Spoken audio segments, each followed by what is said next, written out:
Customer lifetime value, CLV, is crucial for understanding and maximizing the value of your customer base. It helps you develop personalized strategies and ensures the efficient allocation of your valuable resources.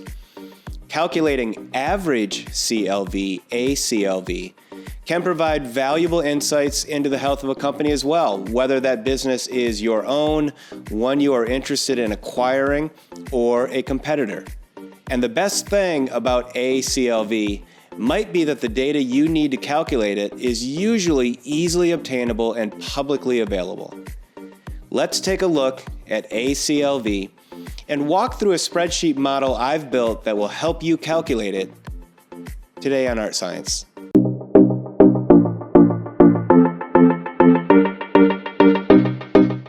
Hey there, I'm Kevin Hartman, Associate Professor at the University of Notre Dame and founder of the Art+Science Analytics Institute, where our mission is to make you a better data analyst. Average CLV is the average value a customer creates over the lifetime of their relationship with a company, minus the cost that company spent to acquire them. Whether it's financial evaluations, customer retention tactics, or identifying growth opportunities, aCLV, average CLV, is a powerful number.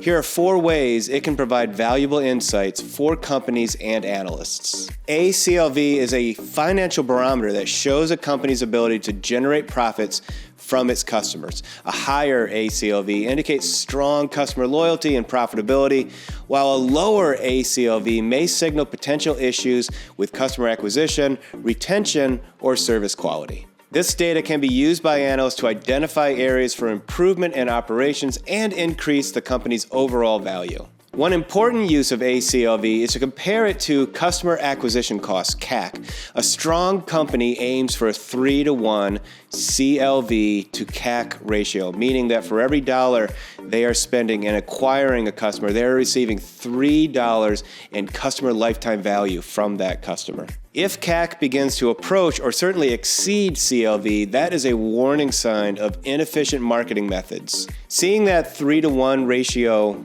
disappear in your company as you move towards a 2-to-1 ratio or even lower than that would certainly suggest a need to shift some marketing tactics, reduce that CAC, or raise prices to just try to drive up CLV.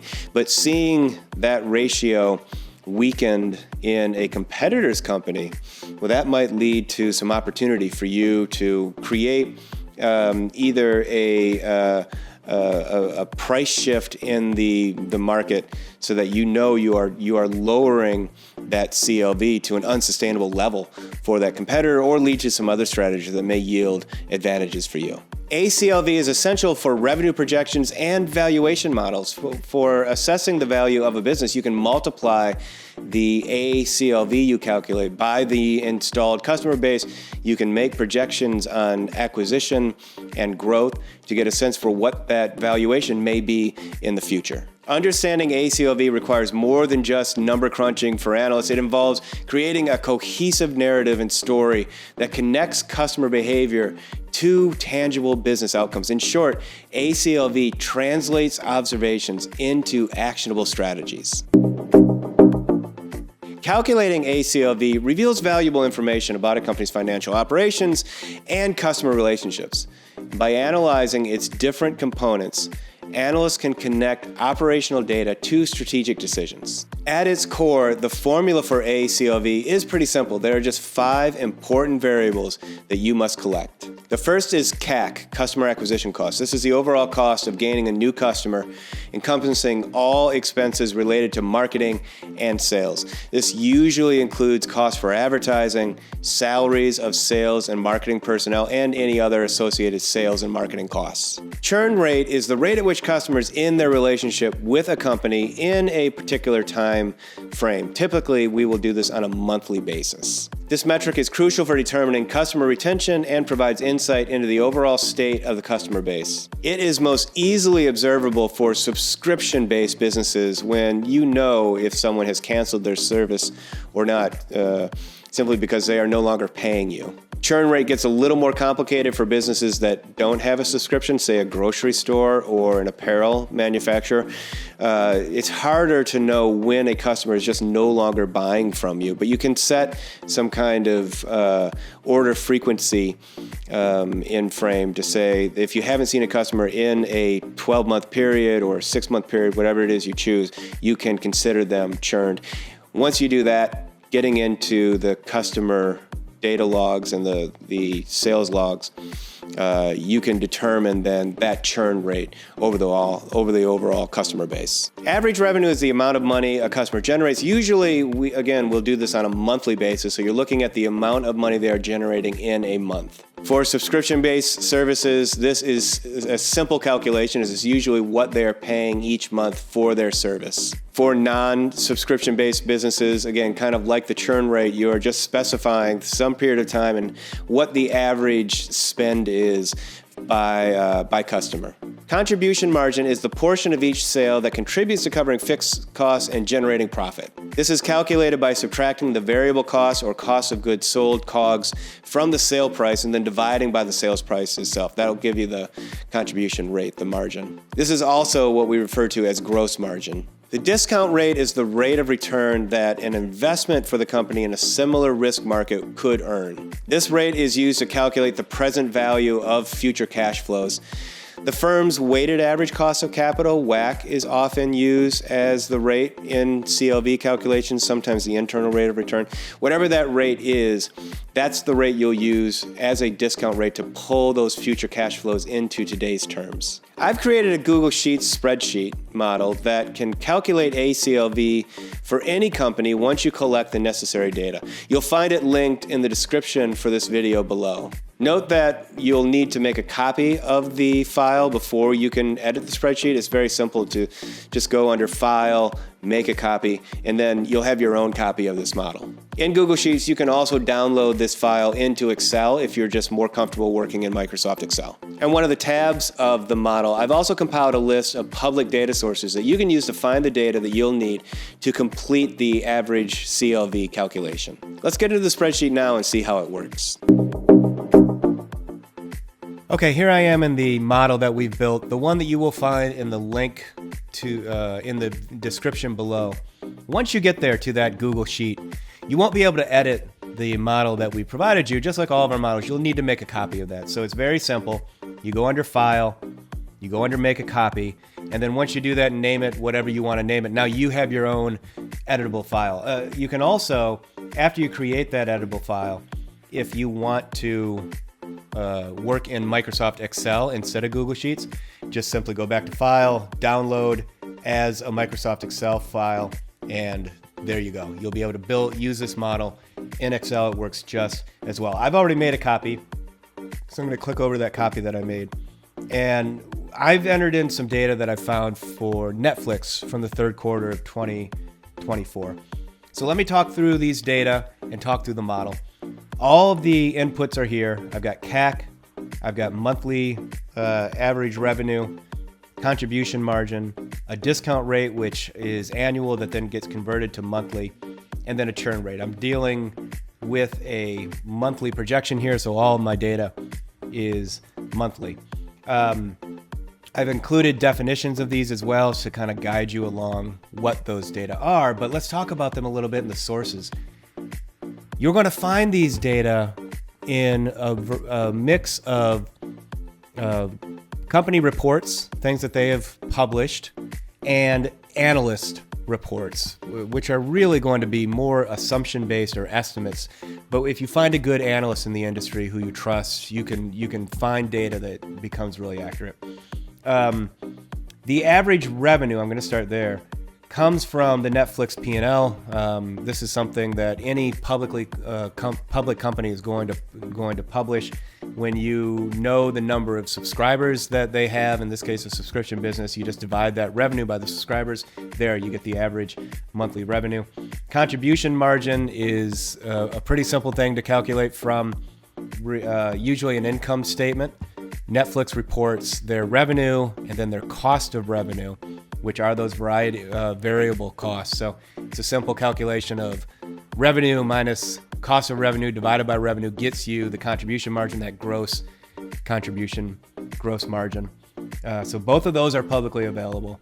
The discount rate is really Netflix's weighted average cost of capital. They're not really reporting this, but you'll find analysts who are tracking different public companies and estimating what they believe, given the interest rate environment, what their weighted average cost of capital is, or internal rate of return, or whatever you want to use. Again, we're just using these data to pull the future cash flows into the present day. So I found an analyst that I trust. They reckon that Netflix's third quarter 2024 weighted average cost of capital is 16.15, rounds up to 16.2 annually. That breaks into a monthly figure here. And then the churn rate is another thing that Netflix is not going to report, right? So I found an analyst that made an estimate, and incidentally, even though the analyst looks at the industry, says that for a streamer, typically that's about a 5% churn rate. So 1 out of every 20 customers is leaving that company each month. Netflix does a really good job of retention, and so they have half the industry rate, so a 2.5 rate. With those, you can start to get at CAC. Now, part of CAC, the customer acquisition cost, is pretty straightforward. That's the amount of marketing spend in a period. Netflix reports that. They have a line item for reporting or for marketing. In the third quarter of 2024, they spent $642 million in marketing. So that becomes my numerator. The trick is the denominator, which is how many customers did Netflix acquire in that same period. They dumped a bunch of money into marketing. What did they get for it? Well, this is another piece of data that Netflix is not going to report. But what they do is they report how many customers they have at the end of each period. So I can look and say, okay, from the end of second quarter to the end of third quarter, Netflix grew their subscriber base by 5 million. So I know that they wound up with a net of 5 million additional customers. But that's a net of the customers they lost and then the customers they acquired. And since I'm trying to get to that acquired number, I have to get an estimate for the number they lost. Now, I can use this churn rate, even though it's an estimate, not coming from Netflix. It's just an estimate from a analyst, to say, okay, well, in that quarter, if they lost 2.5% of their customers each month, how many customers do they have each month? I can, again, Netflix does report an average number of subscribers through a quarter. So I can just use that number and estimate how many they lost each quarter based on this churn rate. I take that number, which turns out to be about 21 million. I add it to the 5 million that they netted. 26 million customers acquired in the third quarter becomes my estimate.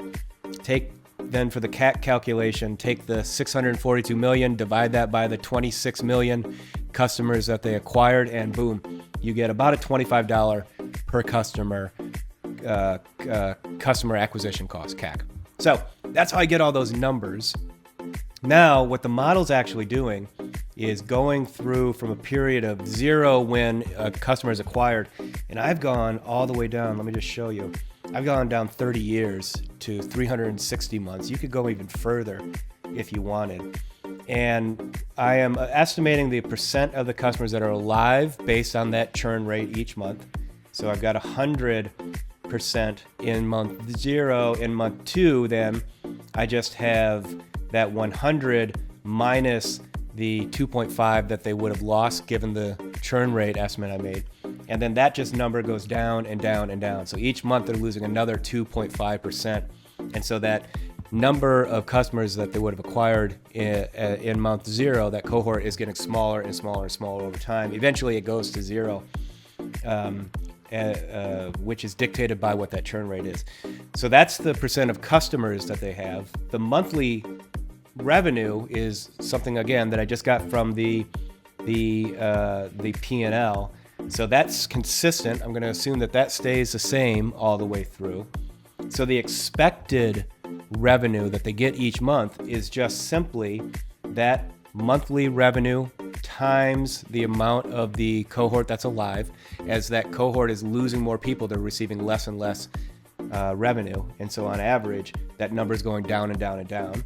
I then convert that revenue to profit by multiplying it by the contribution margin, right? So I'm turning the revenue into profit, which is what we base customer lifetime value on, profit, not revenue.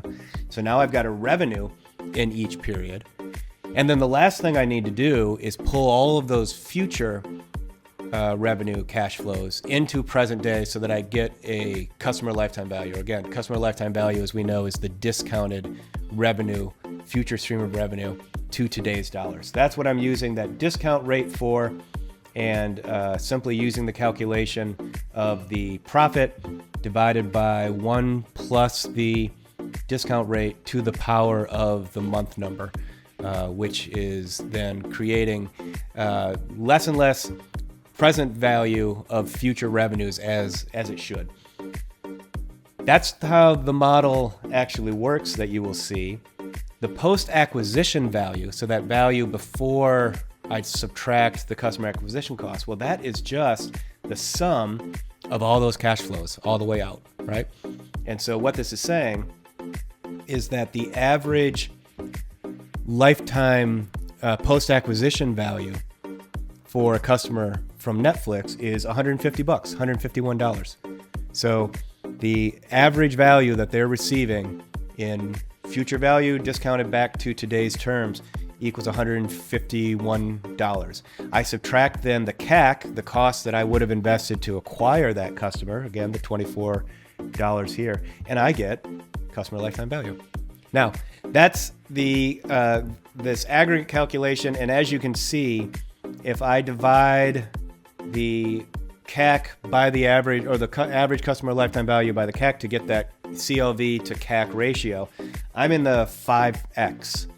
That's healthy, right? As we talked about, a company really wants to be in that 3-to-1 ratio. If you get below 3-to-1 in terms of the amount of earnings, customer lifetime value that you're receiving from a marketing investment, you're getting a little dicey. It's going to be harder for you to cover your costs, to continue to invest in marketing at the way you're doing it to propel the growth that you're receiving. So a 3-to-1 is very healthy. This would indicate that Netflix is in a good place. I can start now to do some sensitivity analysis around these different inputs, and I identify for Netflix, hey, what happens if their CAC starts to increase? What happens to the lifetime value? Are you getting closer to that 3-to-1? Are you falling below that 3-to-1? I can look at what would happen if their contribution margin, they became more efficient and had a higher contribution margin and were more profitable. What happens to customer lifetime value then, right? So this scenario planning and the different kind of sensitivity analysis you can do really will reveal those opportunities and those challenges that the company will face. And you can just see how valuable that would be if I'm performing that on my own company or something that I'm intending to possibly purchase, right? To get a good valuation on that company as well as my competitors. If I am a streaming service and I am competing head to head with Netflix, I sure would want to know what Netflix's customer economics look like, their unit economics, so that I can start to make some strategies, maybe force them into some bad positions, maybe take advantage of some of the inefficiencies that I know they have. So that's how the model actually works. Again, you'll find the link in the description below, and send me feedback. Would love to know how your experience is with it and some of the things that you're learning. aCLV is a valuable tool for businesses to determine the current value of customers, whether it's their own customers, customers of a company they're considering for purchase, or the customers of a competitor. This data helps analyze customer relationships and inform strategic decisions. While aCLV may not help you make targeted, personalized recommendations, its significance should not be underestimated. Understanding aCLV provides insight into a company's customer value overall and allows you to build strategies that contribute to the overall health and operation of that company. Our ability to analyze and understand customer value can shape long-term success. By mastering aCLV, you will be able to unlock a powerful tool for strategic decision making. Thanks so much for watching. If you haven't already, take a moment and subscribe to this channel, like this video, and share it with anyone who you think is interested in data analytics. Every single week, we are bringing new, exciting, and important videos on data analytics to this channel, and we would love to have you there for the journey. Also, be sure to check out the links in the description for this video for additional ArtScience resources, and sign up for our newsletter to get exclusive tips, course updates, and more directly to your inbox. Thanks again for watching, and we'll see you in the next video.